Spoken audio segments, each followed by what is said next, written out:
Ebullient greetings. I'm your host, Jackie Bird of Jackie Bird Spiritual Wellness, your guide to stress and anxiety relief, mindfulness, awareness, self-care, self-love, and personal growth. Welcome and thank you for joining me as we roll with peace in mind. Today's riff is Are You on the Right Train? Riding on the Urge.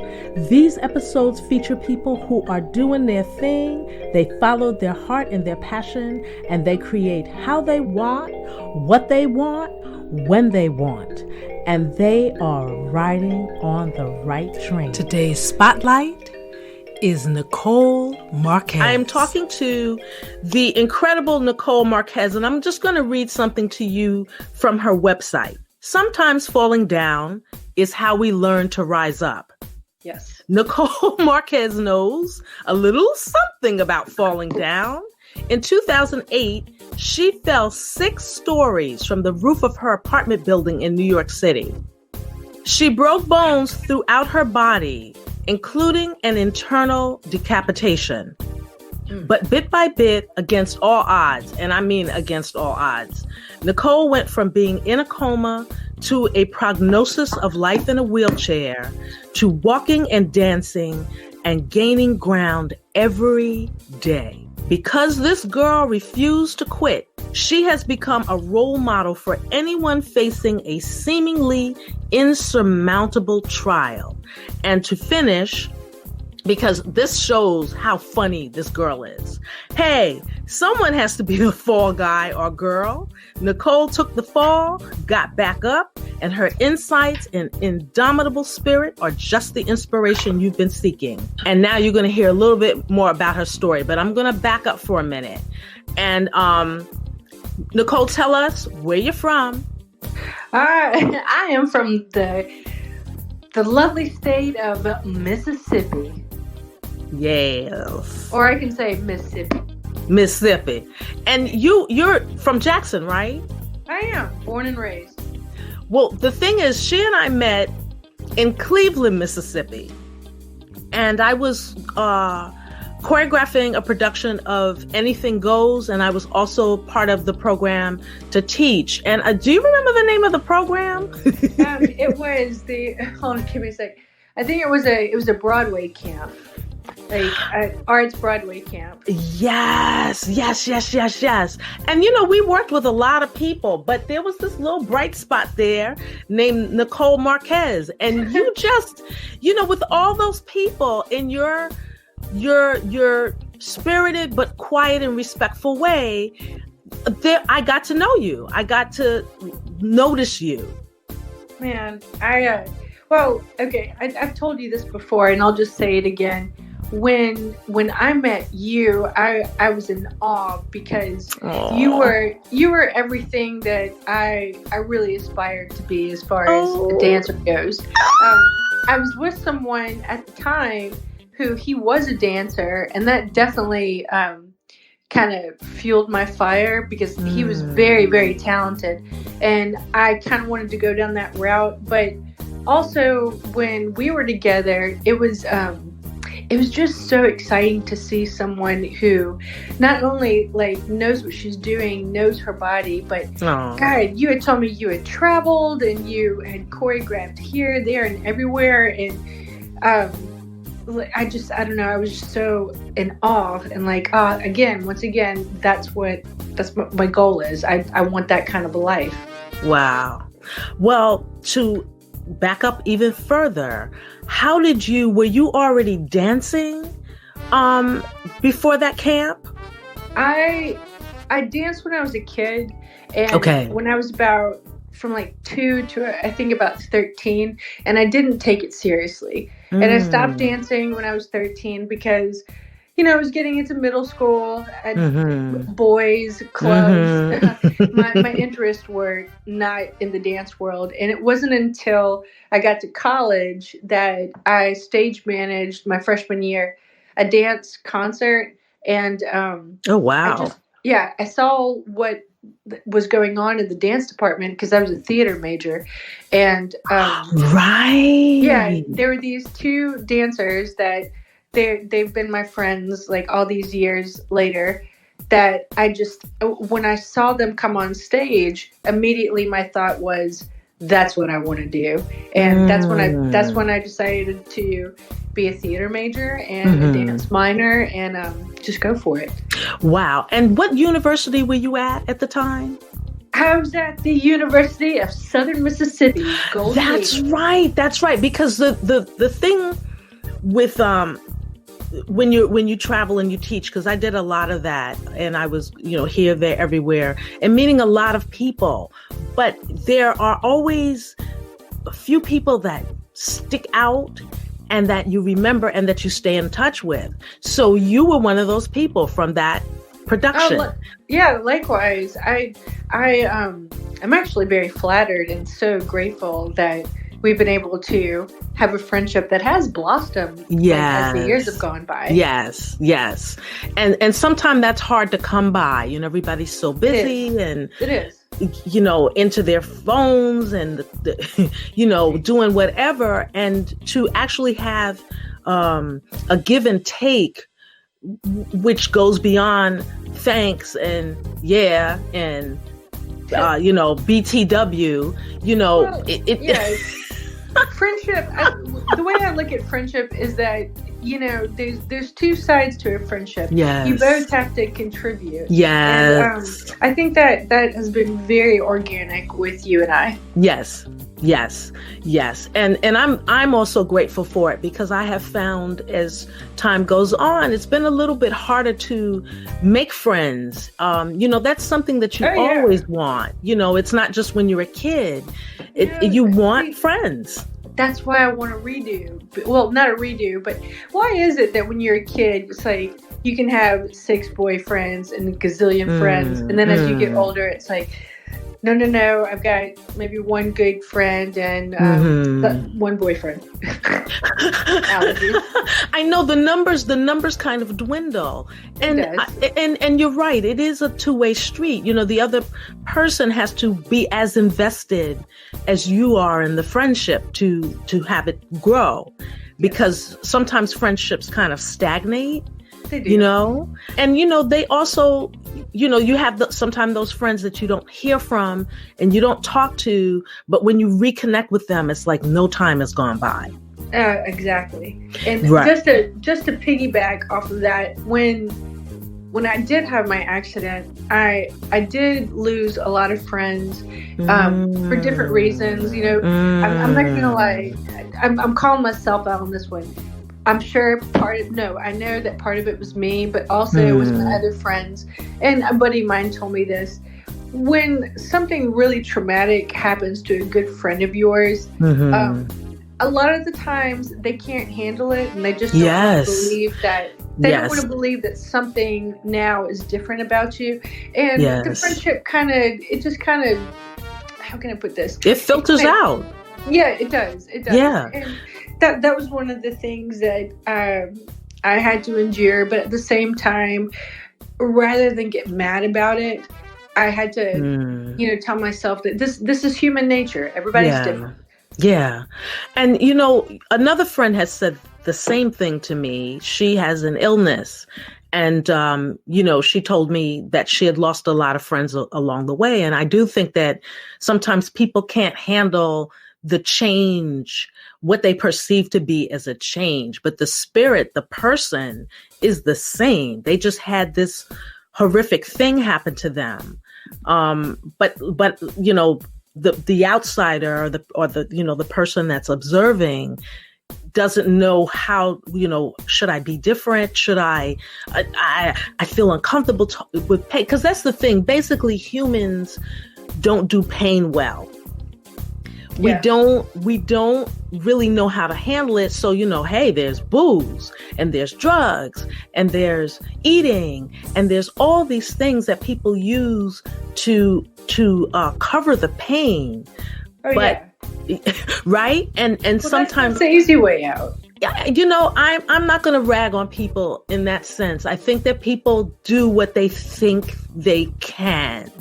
And what's important about me having you here right now is, and we're going to get into all of that, is the strength that each and every one of us has, but you have to dig in. And if you cover things up with drugs and alcohol, the things are still there. The issues are still there. You're just covering them up, and you're actually delaying dealing with them until you can't, you know?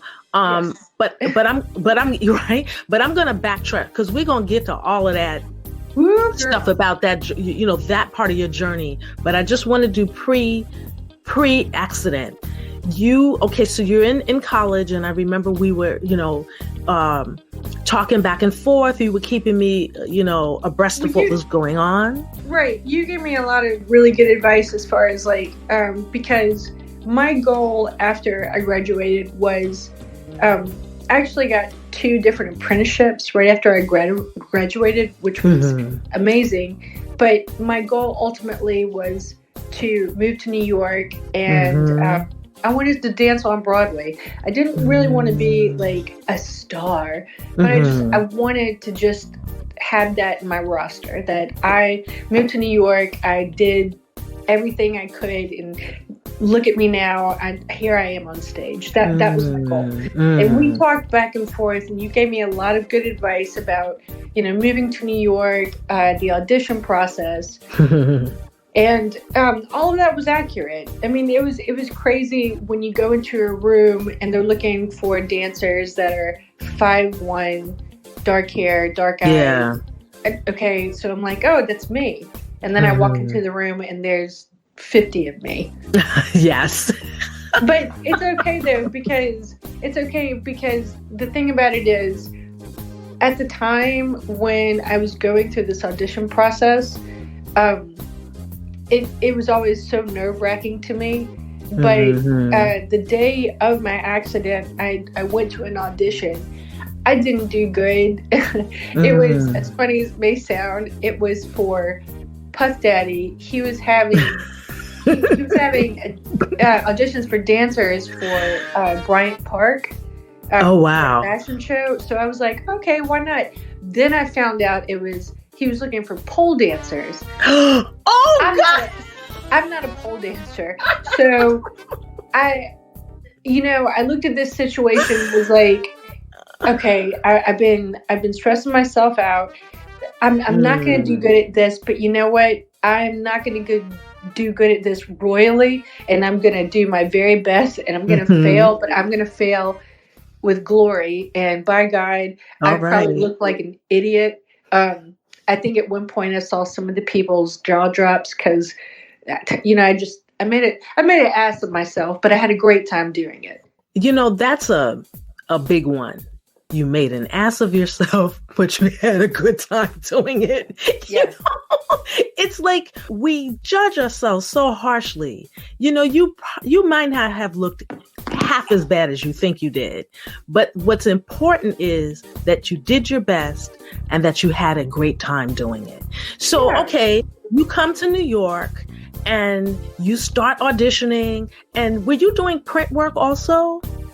One more time, was I doing what work? Print work.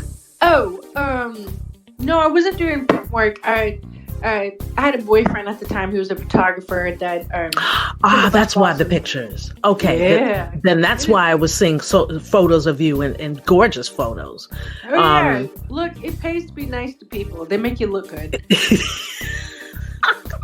So how long were you? How long were you in New York? Okay, so you start dancing at a young age. You step aside and get involved in other activities. You end up at this dance camp. Wait a minute, how'd that even happen? How'd you end up at the dance camp in Cleveland? I'm pretty sure. So my mom was telling me about how, because this is crazy. In Cleveland, Mississippi, it is the most beautiful amphitheater. It's not an amphitheater. That theater is gorgeous. Yeah. In little old Cleveland, Mississippi. And my mom had told me about it, and she told me she had learned about this camp, and recommended I apply to be a counselor, and that's really what got the ball rolling. Okay. Wow. But how did you end up in the show? Oh, what do you mean? Anything goes, because my memory is a little foggy now. I don't. Yeah. So I wasn't in the man. Oh wow. Now I'm feeling really good. So I was a counselor, and the counselors they only pick 2 counselors to be in the show because now that's right. Oh because, wow. The guy that I was with at the time, he was a dancer, very, very talented. So they just, I think Warren, the director, he had asked him if he could do like a small dance piece in the show. So that happened.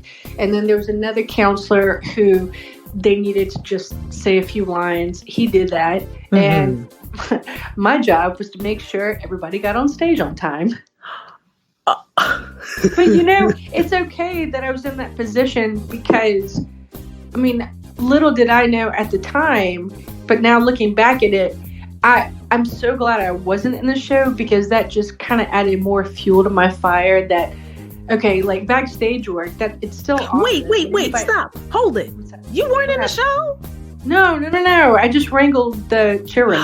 See, and like I said, my memory of that, because that was a long time ago, is a little foggy. But wait a minute. But this really makes it even more extraordinary that you weren't in the show. No, seriously, you weren't in the show because I remember, it's funny, the things I do remember. Being backstage, I remember being in a hallway and we spoke to each other. Oh, yeah, we did. And yes. We spoke. Go ahead. What were you saying? No, I was going to say, wow, your memory, that part of your memory is spot on. Because that's when you stood out to me. So I'm going to sidetrack here for a second. That's why it is important to be you, to be yourself, to let your light shine, because you never, ever know who you're connecting with in a deeper level. Be yourself. Don't talk yourself down. Show up. Because here we are. All these years later, I had no idea. I couldn't even remember that you weren't in the show, but I clearly remember you. Yeah. Oh, wow. Oh, man. Wow. You're going to make me get all sentimental and sappy. You're doing a good job. All right, so I'm going to fast forward now, that backtrack. I'm glad that I did because so you're in New York, you're auditioning, you're living your dream. You, how long were you in New York before the accident? Well, okay, so this is where the timeline's kind of crazy because a year before I moved to New York, once I was done with my apprenticeships, I moved back to Mississippi because my goal was to save up enough money to move to New York. Okay. So at the time, the job that I had, it paid really well. So that whole year before I moved, I was traveling back and forth to New York, making sure that this is where I want to be. Can I handle this? Then when I did move to New York, I was there 8 months until my accident. Okay, so I take a deep breath in. Now, the irony is, again, and I'm kind of stepping to the side a second, but this is really what the basis of my podcast is, the strength that we each possess. And a lot of times we don't think we have it. So here you are, you've graduated, you've done your apprenticeship, you've moved back home to save up money. You're coming back and forth to New York to make sure you can handle it. That's kind of funny in a way, because of what you ended up having and continue. You know what I mean? When you think about that, you wondered if you could handle New York. Well, dang, baby. Yep. We gonna now step into the events leading up to the accident and after. Okay. Yes. Okay, just want to make sure we're here. So you're asking me the events. The day of. You were coming from the Puff Daddy audition. I can't help but laugh because I wish I had been a fly on the wall to have seen me. I came back and my roommates and I, we actually lived on the very top floor of our apartment building and we had access to our roof. So when I came back home, And there was no elevator, which was lots of fun. Classic New York walk up. Yeah, I gotta love it, right? But hey, my butt and my calves looked amazing. They were on point. It's about steps, y'all. Steps. Yup. So I get to our apartment. I'm locked out, and I don't know. Immediately, I just thought to myself, you know what? I bet I can get to I can go to the roof and climb down the fire escape that led to my roommate's open window. So I got on the roof and I looked down, and immediately I started thinking, this is a bad idea. One, because my roommate's window was straight right to the street, and there was a giant lip on the roof. So in order to actually get to that fire escape, I'd have to jump to it and just pray that I make it. So automatically it was like, nope, not going to do that. And then I went over to where my window was, which was closer to the air shaft. And there was just enough room that I could probably get into it. But once again, it was like, God, this is a bad idea. I don't need to do it. And I turned around to walk away, and that is when everything went black. You turned around to walk away? Yes. I don't know if I knew that part of the story. Yeah, I turned around to walk away, and that's when everything went black. What's crazy though is that when I finally did open my eyes and I realized I was in a hospital bed, I wasn't sad. I was so mad because my immediate thought was, "You've got to be kidding me! You've got to be kidding me!" I knew that this was a bad idea. You were so crazy. I was so mad. I was like, I knew it was a bad idea. Well, I don't want to be here. It smells like old people, and these beeping machines are so annoying. So I just need to get out of here. Oh gosh, but talk about what condition you were in as you were having those thoughts. Well, immediately I just thought that, well, I'll just get out of here. But I was unaware of the severity of my accident or my injuries. And then it dawned on me, then I think it was like, because I was kind of out of it. What's really crazy is that when I did open my eyes, I was lying in my bed in my apartment. And my immediate thought was, oh, I guess I did get in. I don't know how. And that day, I didn't leave my apartment. I just kind of puttered around. I got on the computer, sent resumes out, and went to bed. But when I went to bed, I had this horrible dream that I was in a hospital. And I remember waking up the next morning going, God, that was a bad dream. And this happened for about 2 or 3 days. And then on the third day, that's when the fog kind of lifted, and there's like, oh, this isn't a dream. I am in the hospital. Wow. Crazy, right? Wow. Yeah, really crazy.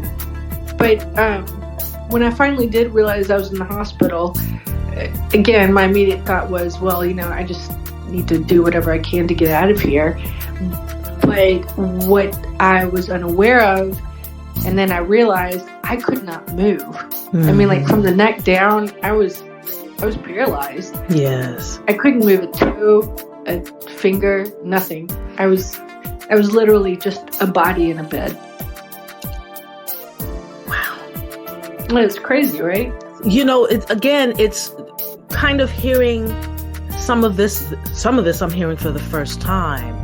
On the other end of things, I had gotten, it's funny, I can't remember whether it was a phone message, but I had gotten a message from Michelle. Michelle Michelle was the stage manager in the Anything Goes production that I had choreographed, and that's where you and I met. And I had also stayed in touch with Michelle. I was keeping up with what she was doing. She was also in university, and she was letting me know what was happening with her. And, so I was, in touch with her, and she is the one that contacted me and told me what had happened. And, crazy. Oh yeah, man. I had not talked to you for a minute. You were up here doing your thing, and I would occasionally see photos. Right. But she hollered out. She was like, and I think she was in Memphis. I don't know if she was. I think she was in Memphis at the time. Right. And I grabbed my dude, and we went over to the hospital. And you initially did not recognize me. And I didn't expect to. We hadn't seen each other in years. Yeah, let's be honest, Jackie. I was heavily drugged. You were, girl. You were gone. But to see you in that bed with the tubes and wild. Well, what's crazy is because right before my accident, I was in the best shape of my life, and thank goodness for that. Well, that's what my doctor is actually. They told my family that was a major part of the reason why I survived, just because my body instinctually knew how to curl up in a ball, just because I had been dancing and training and working out. So take care of your body. You never know. Yeah, folks, take care of your body. If you've been putting things off, it's a new year, it's a new decade. Start now. Now. It's never too late to start. Start now. Get yourself in shape. Absolutely. And because and at the time that we saw you, the prognosis was not good at all that you would survive the week. No, not at all. They didn't think, again, this is just from what I know, that they did not really think that I was going to survive the night. And they speculated that if I did survive, more than likely I would be quadriplegic and, never be able to really walk or even dance again. Yeah. I'm still at the foot of your bed at this point in my memory, because all of the emotions are coming to the fore here. But I remember looking at you and talking to you, and my dude, who is just such a blessing in my life, he was talking to you also. He hadn't met you until that moment. What a beacon of light. Oh, I love him so much. He was talking to you, and you were looking at me, and you were smiling. And this is one of those things why it's so important, folks, to be in touch with people on an organic level, not Facebook, not Instagram, but to actually go see them, have a conversation, look in people's faces, put your phones down. This moment that I'm getting ready to describe to the best of my ability is something that is rooted in my soul. I'm talking to you, and like I said, it had been some years, so I didn't expect you to remember me at all. And knowing also that you were really flying high on them drugs. Oh, girl. But the moment it rang and registered who I was, your face shone like a bright beacon. The recognition in your eyes of who I was, you just like the whole room lit up, because folks, she couldn't talk. There was a tube down her throat, but a lot of tubes, but your eyes, girl, your eyes told this story of recognition and love that was so deep. And I remembered your mom saying, because at this point, your mom was sitting in the back and she didn't say a word. She was unobtrusive. She just allowed us to have just a quiet moment with you. I don't even know if I remember her being in the room, but I remembered like when we stepped back to leave, she said, I didn't know who you were, but when I saw my baby's face light up like that, I had to know who you were. Yeah. I mean, I'm paraphrasing, but I think she came to the bedside actually at that point, because she was like, who is this girl that made that child's face light up like that? But this is again talking about how important it is to relate to each other on a visceral, organic level, because those are the things that you will leave this earth with. Those connections. Yes. The love. Yeah, I mean, it really is, because I'm not perfect. I don't claim to be perfect. Perfection is overrated. Perfection is overrated. But I'm a firm believer, and I really do, I'm a very firm believer that you really need to be, we should just automatically be kind to everyone we meet, because you really never know. Yes. You never know. And I recognize you, and immediately it was like a flood of memories and emotions.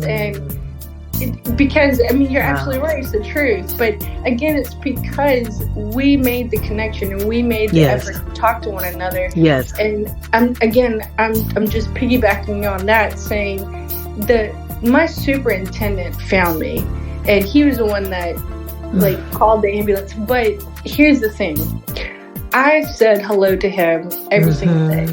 9 times out of 10, he would grunt. He wouldn't say anything back. But it was just in my nature. I always said hello. And by the way, I had these really cool Converse shoes that I wore every day.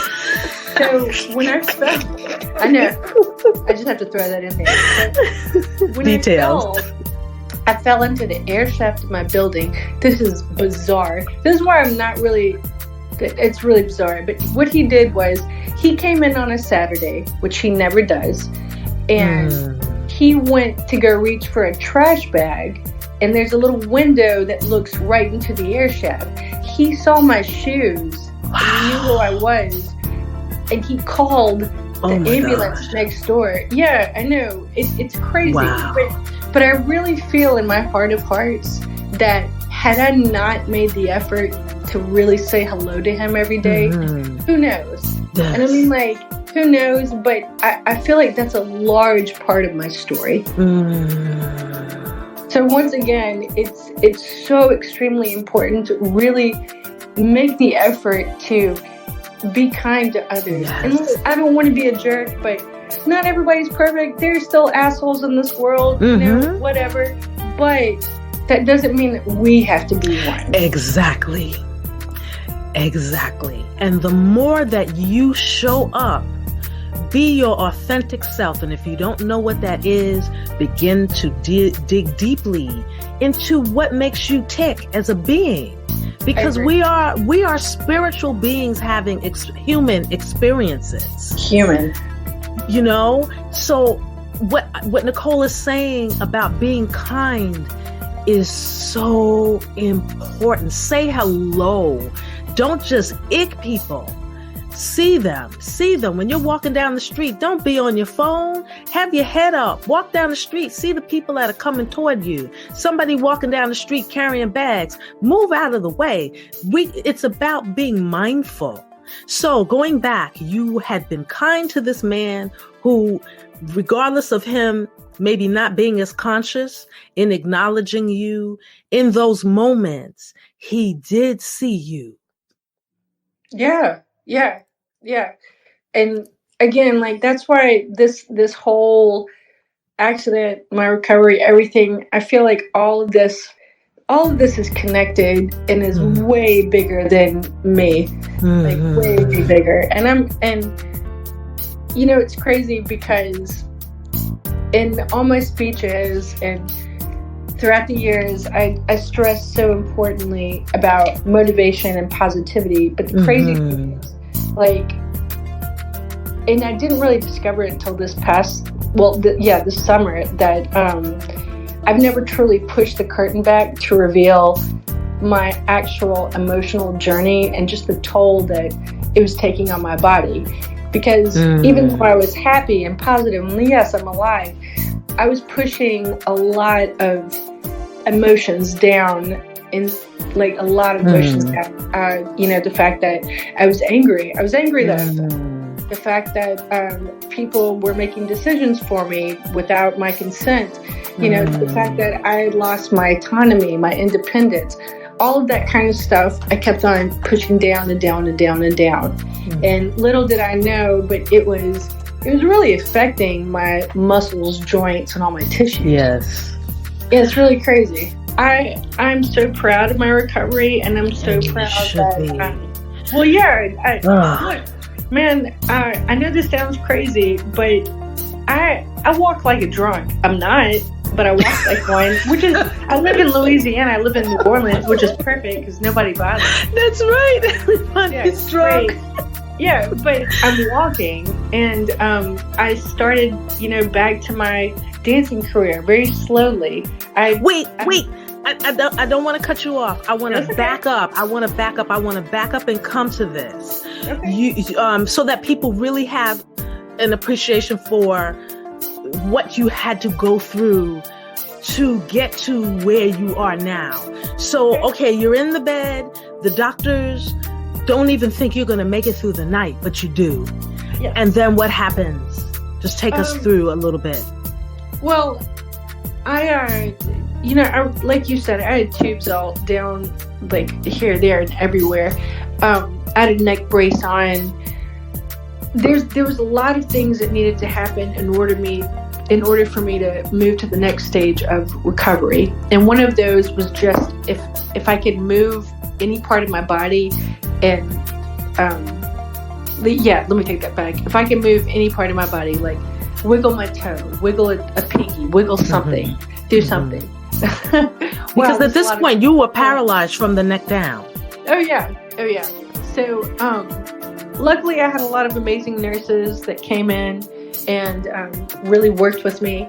And one of my nurses told me that if I was able to lift my arm and just have it there for at least like 5-6 seconds, then I'd be discharged.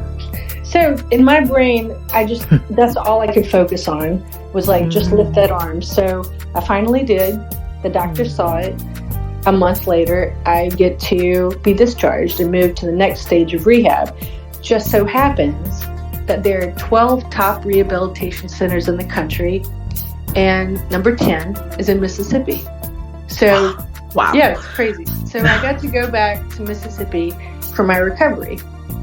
So the next phase is, you know, I've got muscles that are on the verge of atrophy.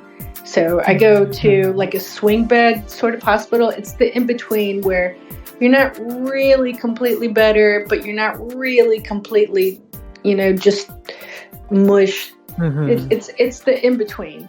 So in that in-between, again, I had 2 amazing physical therapists that got me to lift my legs.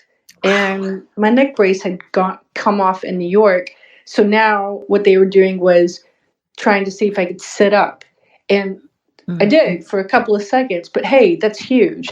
Yes. And then they wanted to see if I could just stand up. Of course, I had assistance, but I was able to stand for, you know, maybe a minute.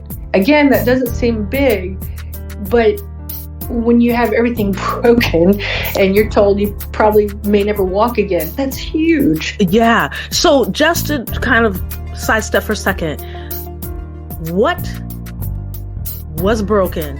Which I know you said everything, but I just want people again to get an appreciation for the fact that you got out of the hospital in a month's time. Right. That's like freaking crazy, to use your word. What was broken? My spine was broken in 4 different places. I could give you the technical term, but basically it was my neck and my lower back. And not only that, but I had no idea that there is a just series of nerves that go up and down your spine that make everything move. Oh yeah, and that's why your spinal cord is so important. Exactly. Again, this is all brand new news to me. So where I had broken my neck and my back affected a lot of my mobility.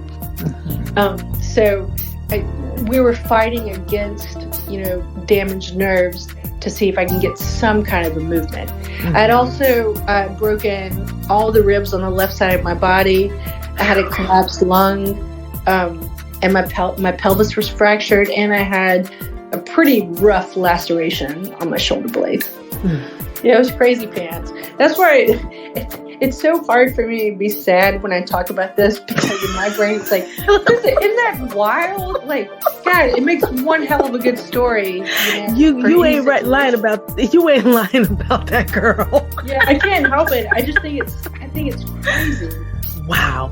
So, okay, you're in Mississippi, you're in rehab, you're lifting your arm, you're standing with assistance, and then briefly take us through to the next phase.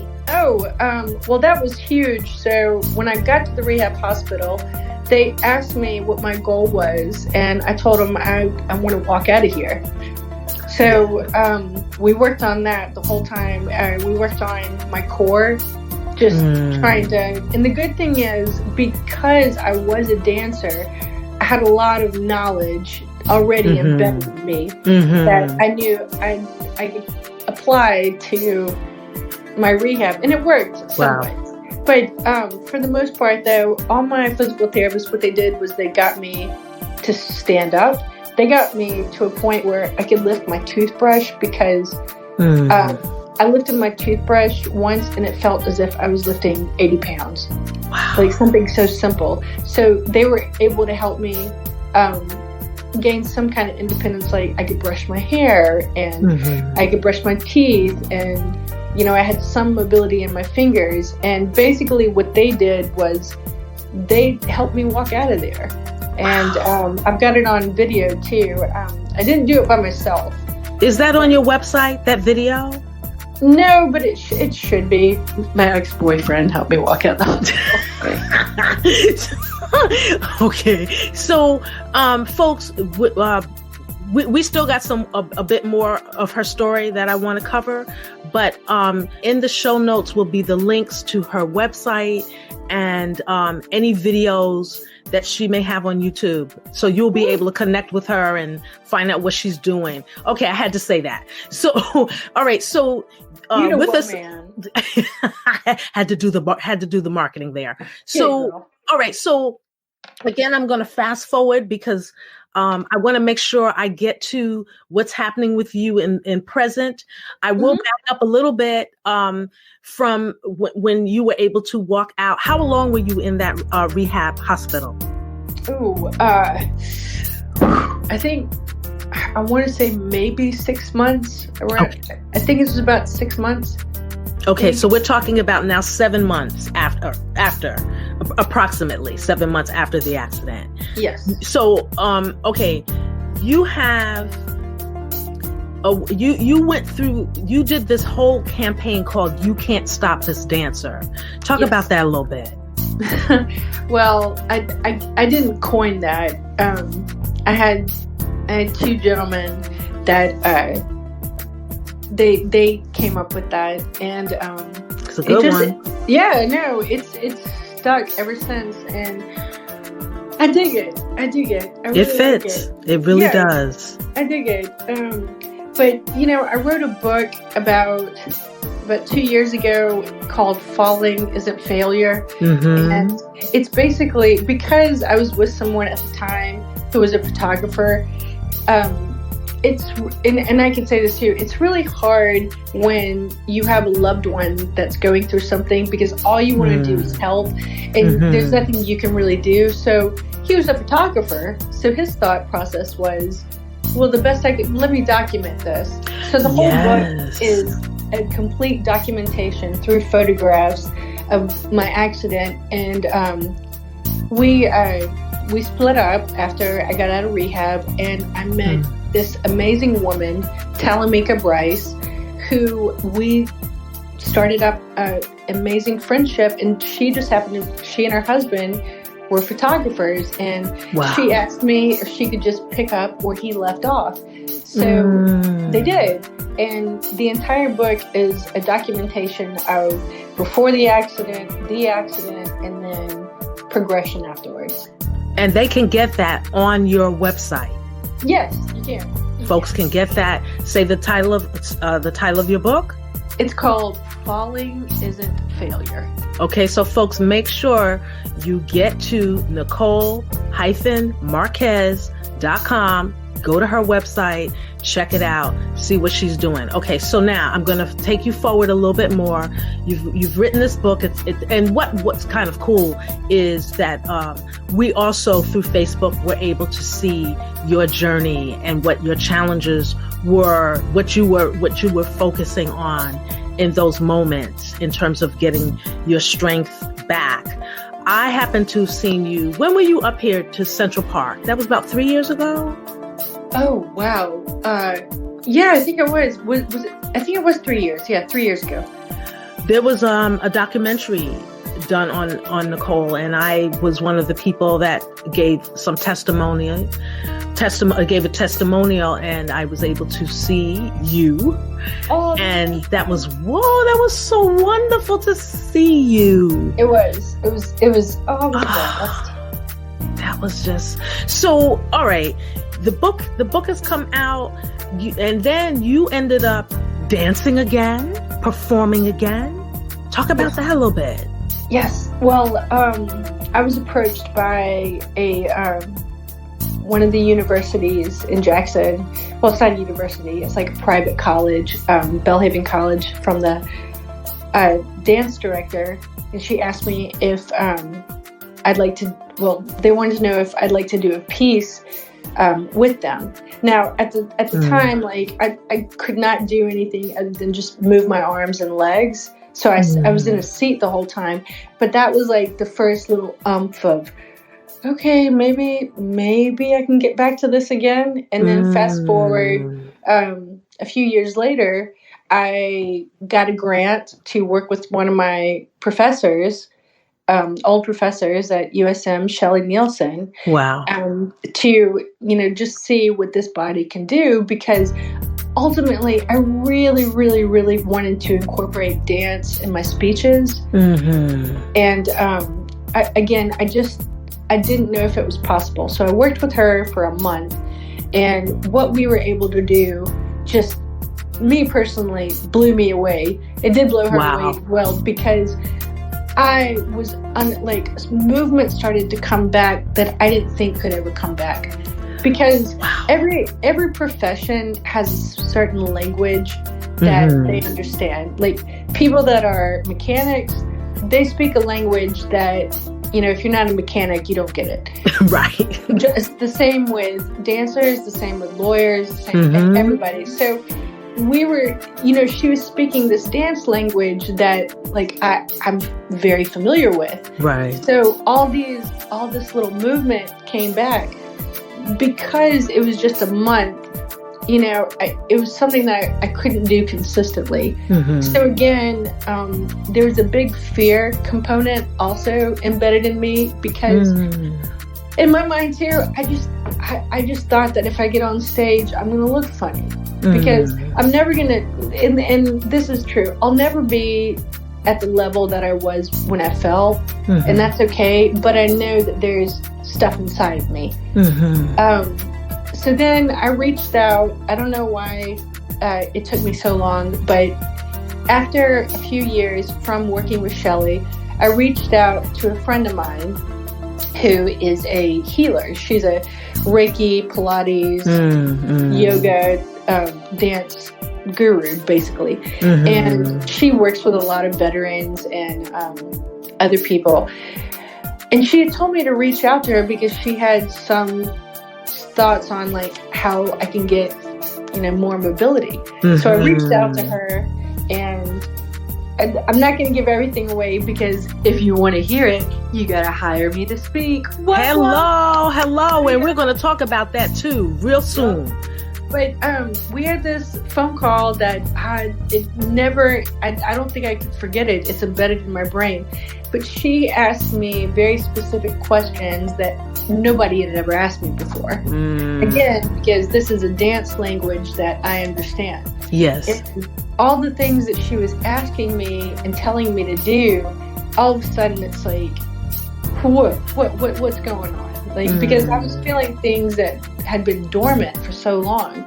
So we decided to start Skyping back and forth. She's in California. Yeah, she's in California. And believe it or not, her name is Julie Turner. And remember I told you about those two dancers I saw? And I was like, I want to do that. Yes. That's her. Julie Turner and Emily Maurer. And they're not just my friends, but they've always kind of been my idols. Brain blown. Like amazing dancers. I have to interject here.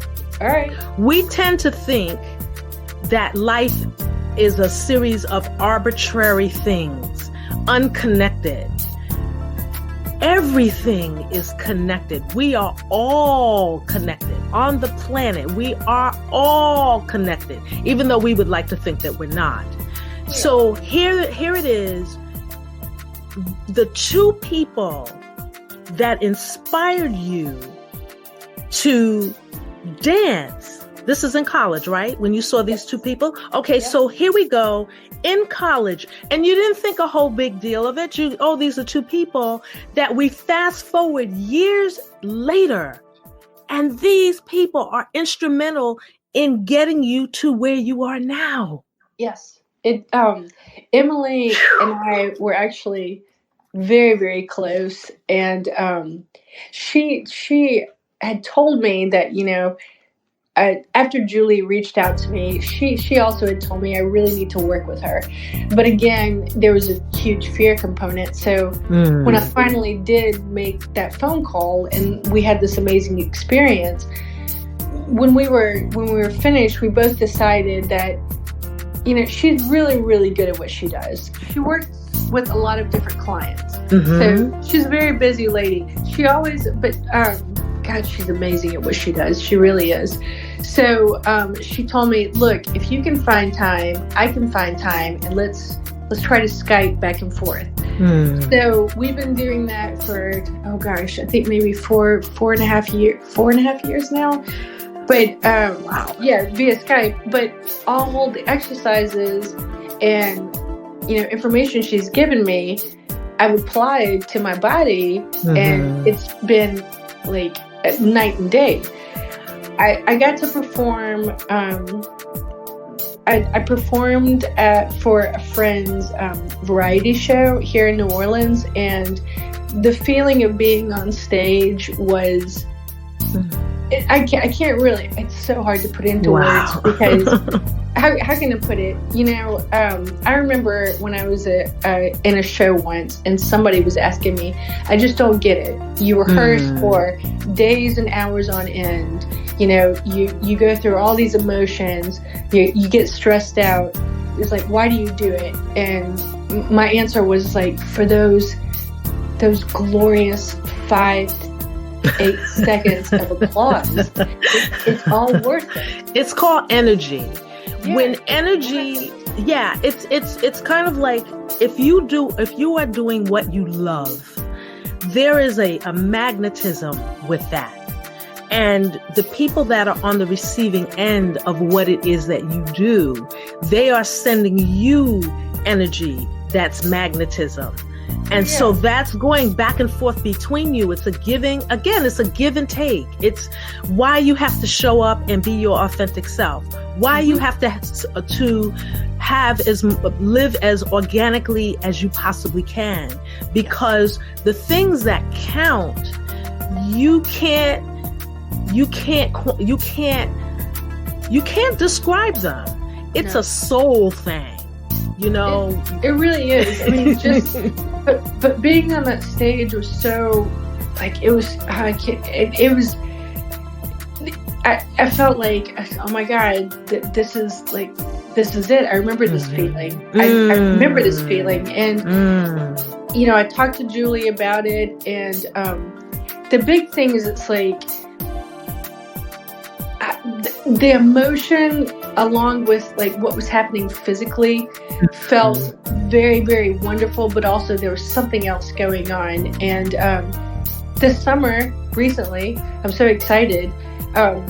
I got a fellowship to the Vermont Studio Center, and I was able to bring someone with me, and I brought Julie. And Julie and I have been talking about this for all the times we've been Skyping, that I want to apply movement into my speech because I feel that it's necessary, for people to see. And we worked the whole summer, and we had a goal before we went that we're going to rewrite my speech and incorporate movement. And it is going to be positive, but also it needs to shed a light on like a lot of emotions that we hold in our bodies, and how that can be very detrimental. It can be very detrimental when you deny it and you don't shine a light to it. Yes. And because of that, she was able to help me bring out a lot of those suppressed emotions that I'd been, just pushing down. And because of that, again, it was a huge weight lifted. And we talk about that in my speech. And when we left, it was the best feeling in the world because we accomplished what we wanted, which was to rewrite this speech, talk about, the body, talk about emotions, talk about how you can move forward.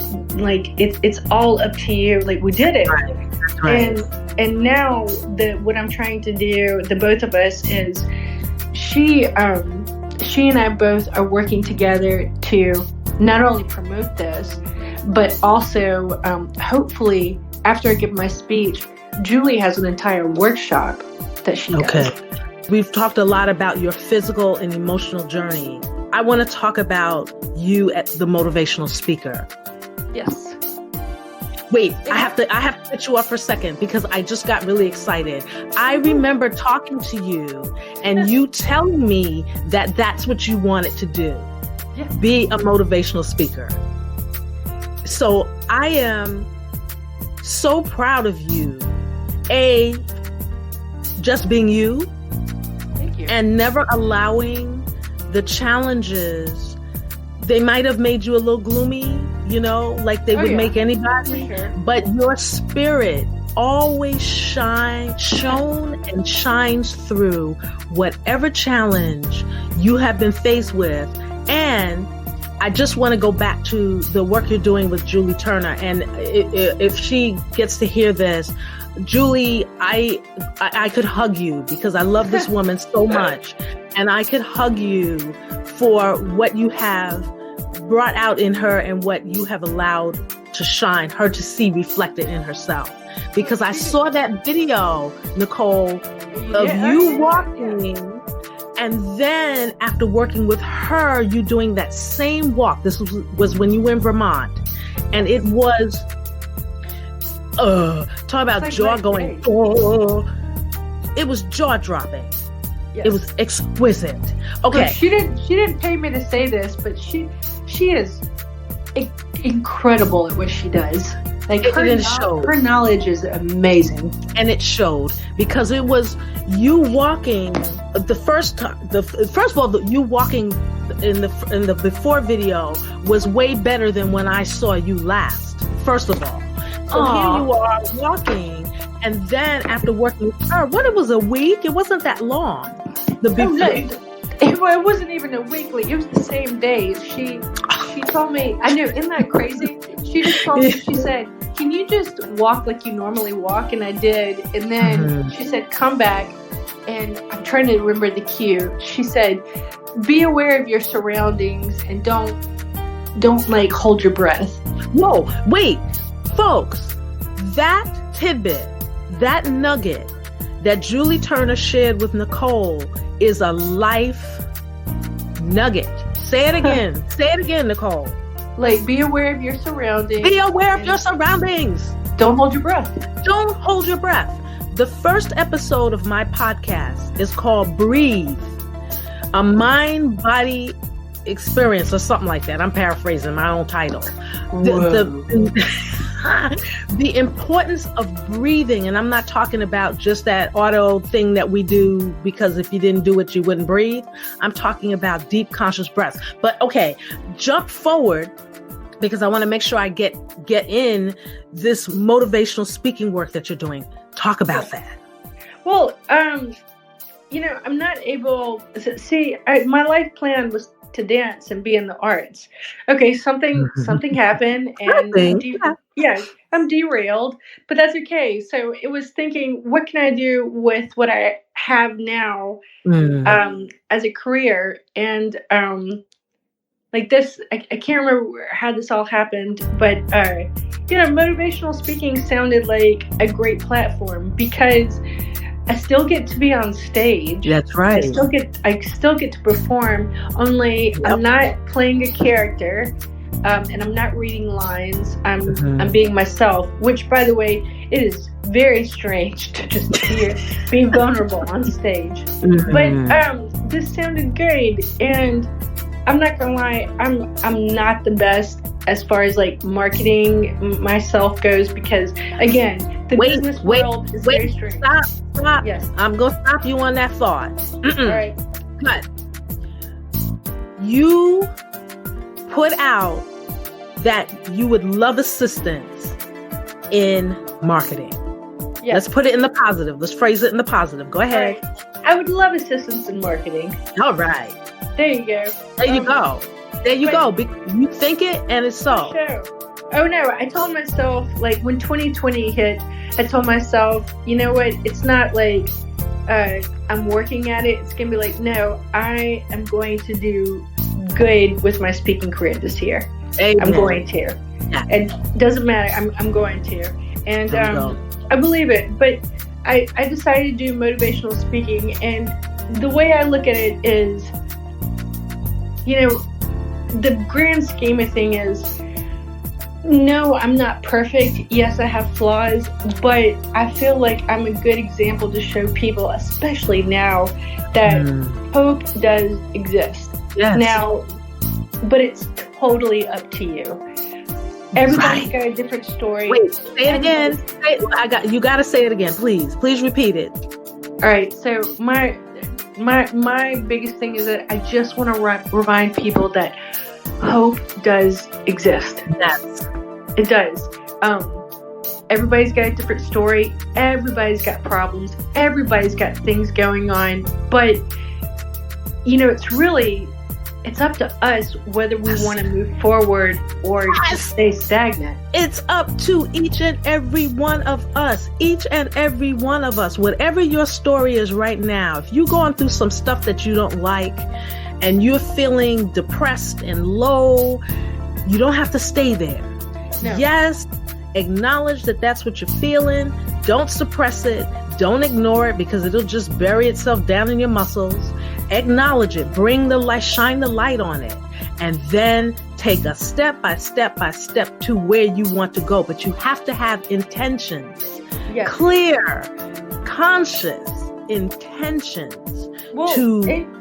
Go ahead. No, go. And I don't mean to interrupt, but you have to be willing to take criticism and advice, especially from people that love you and that care about you, because a lot of people say things that, okay, first of all, nobody wants to hear that they're wrong. Nobody does.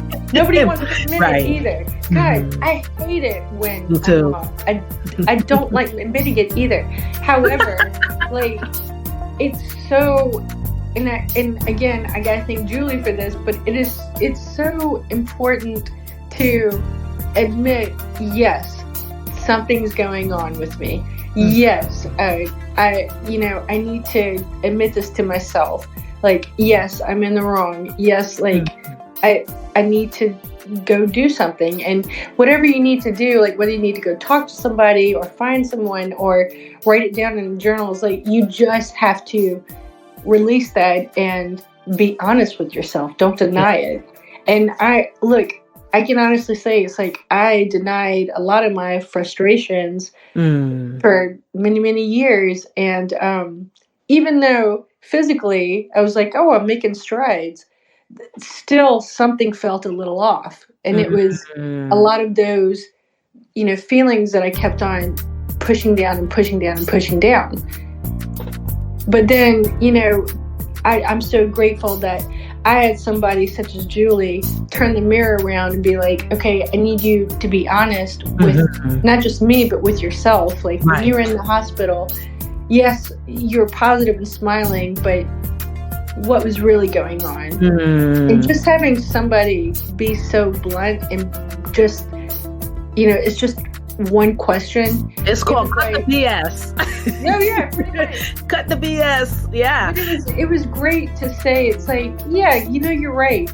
I was angry in the hospital. And she's like, okay, that's great. She's like, I want to hear about that. And other people need to hear about that. And then as we kept on going down the line in my recovery and whatnot, it was like, okay, yeah, you did this and it felt wonderful, but what did you really feel? And it's like, well, I had so much fear inside me. And she's like, okay, you need to tell that to yourself and, recognize it. And because of this recognition, when I feel certain like twitches or, uncomfortability throughout my body, I can kind of pinpoint that and be like, okay, I know that this is coming from a place of fear, and I feel something like my neck kind of tighten. But because I'm aware of it, I can breathe. Right. I can think about that, and then it's like, oh, I'm okay.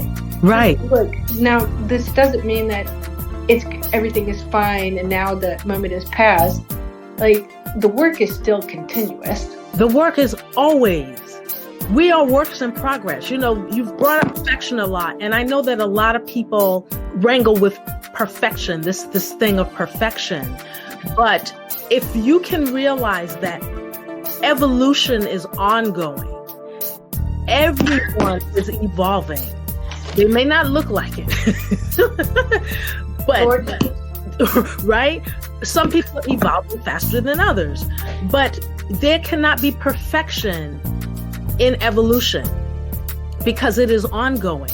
So be kind to yourself, those of you that are perfectionists, to know that if something is ongoing and evolving, that you can't be perfect. Because when you're perfect, that means it's done. Yep. You can't grow anymore if you're perfect. So you want to grow. You want to be open to growth. You want to learn how to tune in and tap into your inner self, and you want to listen to your intuition. Ooh. Basically, what were you going to say? I needed to hear that, and I'll tell you why when you're finished. Yeah, you have to tune into your intuition, because what's interesting to me about the accident is one of the things that I have asked myself is when things happen to people, did they have a warning? And in this instance, you talked about you had received warnings. So we tend to tune out our intuition because it speaks very quietly. It doesn't scream and yell like all the other voices in your head. So we tend to listen to whoever's yelling the loudest, as opposed to that little quiet voice. Yeah. So you have to be open to tuning in, even if that little voice is saying the exact opposite of what everybody else is saying. You have to learn how to listen to it, because it always puts you where you need to be. Oh man, you're so cool, Jackie. By the way, she didn't pay me to say that. What you just said is incredible, and I'm so glad I get to hear it, because that's what I struggle with as far as like my dancing goes, because and Julie brought that out. She pointed that out too, that we were doing some work, ballet work, and she just asked me, she goes, something's up. What's up with you? And I was like, I'm just afraid that this doesn't look perfect. It looks like I'm jankety. And she was telling me, she's like, why are you going for perfection? She's like, no dancer is ever perfect. It's No. why? But again, it's having somebody say that, but then realizing it. It's like, you know what? I don't have to go for perfect. I can go for good. Remember, perfect is you're done. Yeah. When something is perfect, it's done. And nothing is done. Everything is evolving. So as long as you can remember that, you can be kinder to yourself in your process. That this is part of your journey. This is part of your evolution. This is part of your growth. You want to grow. You want to grow as well as you can. You don't want to be perfect. Perfection is overrated. When you are a perfectionist, you are not allowing anything other than your view on what perfection is in. Drive yourself and everybody else crazy. You know? You cannot grow trying to be perfect. You just can't. They're two completely different things. They're two completely different frequencies, two completely different wavelengths. I think that having that knowledge helps out so much in just your everyday life. Yes. But it's something, once again, that you have to discover and want for yourself. Mm-hmm. It's just like, it's like when you're in a bad relationship and all your friends are telling you why you're with that person, and you just like, well, you don't know them. And then there's that one day where you go, oh, I really shouldn't be with this person. Yeah. But again, it's like, you have to realize that. True. You have to realize it's like, okay, something's going on, but I'm okay. But you know what? Maybe I should like do something about this knee. Like maybe there's more going on with it. Yeah.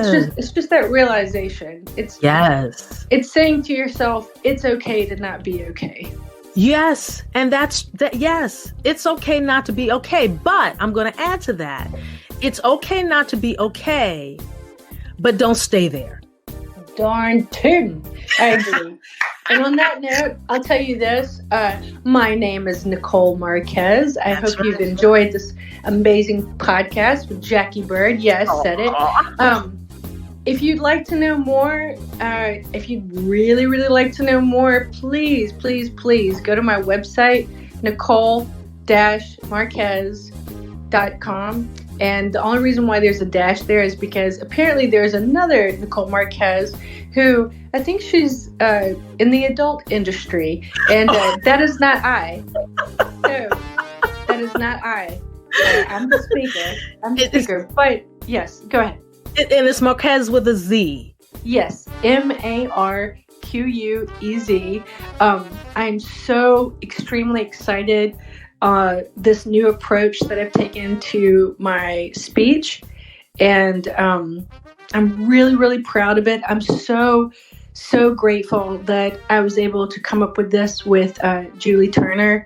This has been it's amazing. She's amazing too, and when you go and you want to hire me, just know that you'll be getting one hell of a workshop with that fabulous woman. So listen, folks, go to Nicole's website, get her ebook, book her to speak. Last word for real to you. Now I feel like on inside the actor's studio. Which, should I give you a favorite word? Because my favorite word is hard, but. Oh, sure. I don't take people through lists like that, but what I will ask you to leave us with is, if you're going through a rough time, what do you want to say? If you're going through a rough time, gosh, there's so much I could say. If you're going through a rough time, just know that you're not alone. Like, you are not alone. We're all going through rough times, but it is completely possible to get out of your situation. I love it. All you got to do is move forward. I love it. All you got to do is move forward. Lady, I love you so much. Likewise. I thank you so much for coming and speaking and doing my first live stream. To those of you that are listening, I thank you so much. Please let people know about Roll with Peace in Mind podcast. And I'm going to say mwah, mwah, mwah to you, my dear friend. And I'll talk to you through Facebook. Wait, roll with peace in mind? Are you talking about like the number one coolest podcast out there? Is that what you're talking about? You're talking about that, right? Of course. Of course, guys, darling. you heard it. Roll with peace in mind. Number one podcast. What? Hey, you heard it here. Thank you, my friend. Thank you. I get so geeked up when I hear an inspiring story. If you are one of the many, many, many, many people out there who's working a job you hate or following a career that no longer burns for you, begin to see what it is that you actually want to do.